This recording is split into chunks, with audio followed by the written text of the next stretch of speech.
Bonjour et bienvenue dans ce nouveau tuto tableau pratique, découvrir l'interface du tableau de bord.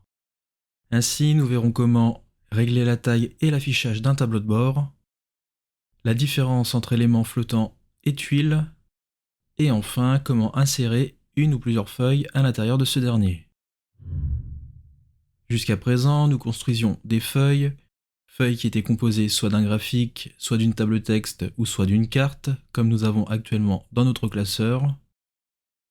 L'intérêt d'utiliser Tableau est de faire des analyses et présentations, et notamment de combiner deux ou plusieurs feuilles afin de les afficher au même endroit. Cet endroit, c'est ce qu'on appelle un tableau de bord ou dashboard en anglais. Pour créer un tableau de bord, vous pouvez soit dans la barre de menu cliquer sur Tableau de bord puis Nouveau tableau de bord, ou directement dans la barre de navigation, cliquer sur le bouton dédié, chose que nous allons faire.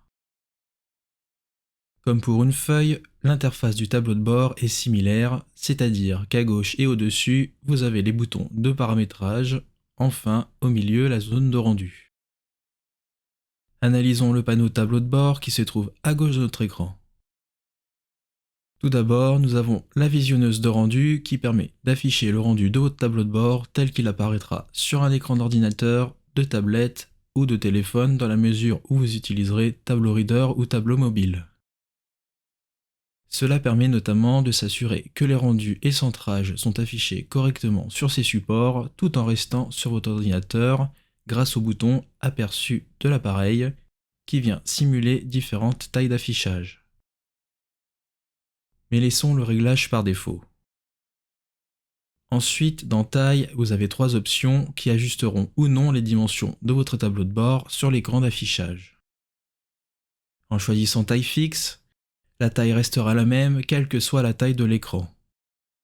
Vous avez des affichages prédéfinis grâce à la liste déroulante, mais vous pouvez très bien définir une taille personnalisée.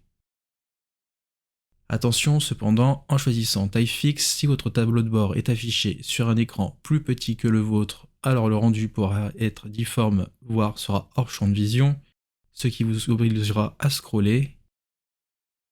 A l'inverse, si vous affichez le tableau de bord sur un écran beaucoup plus grand, en choisissant taille fixe, vous prenez le risque que ce dernier soit illisible.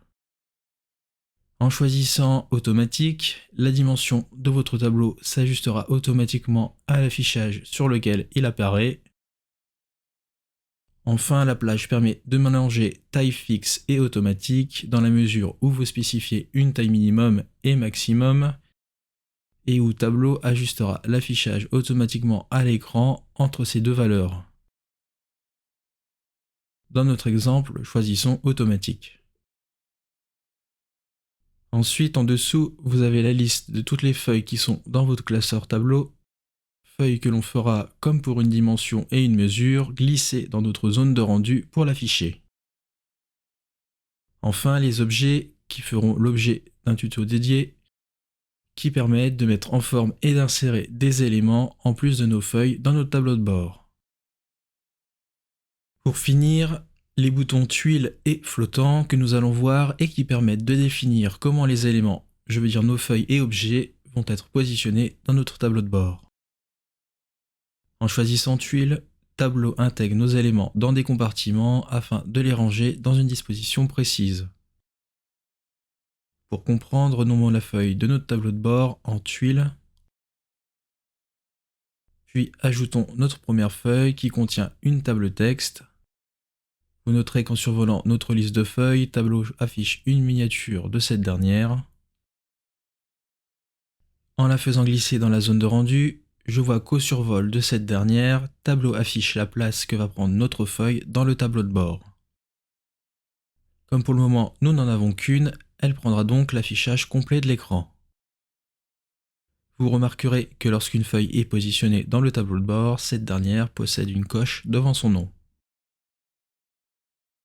Ajoutons notre deuxième feuille qui contient un graphique.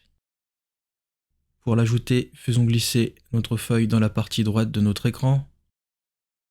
Avant de relâcher le clic de la souris, remarquons l'intérêt de la disposition en tuiles qui propose un système d'aimantage où je peux, si je souhaite, afficher ma seconde feuille au-dessus ou en dessous de ma première feuille, ou bien à droite ou à gauche de cette dernière. Plaçons-la sur le dessous. Enfin, positionnons notre troisième feuille qui contient une carte, mais cette fois à droite de notre écran, dans la partie la plus extrême, sans quoi elle sera intégrée à côté de notre première ou deuxième feuille. Pour vérifier le rendu final de votre tableau de bord à l'affichage sur votre écran, cliquez sur le bouton Mode présentation qui affichera votre tableau de bord en plein écran et ajustera ce dernier à la taille de votre écran grâce aux tuiles et à la taille automatique. Voilà concernant la disposition en tuiles.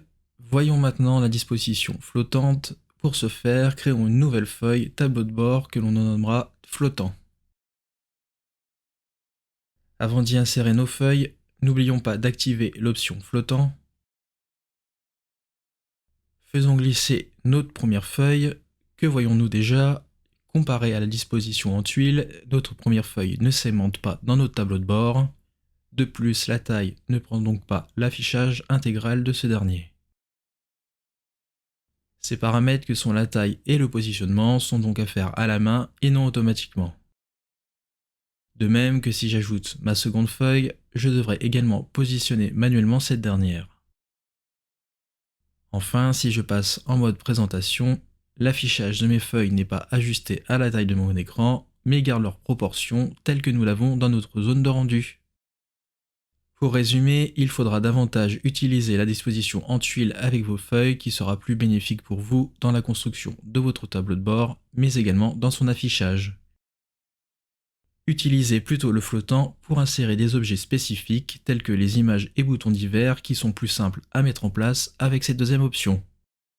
Le tuto est désormais terminé, retrouvez-nous sur tableau-pratique.com pour encore plus de contenu dédié à Tableau.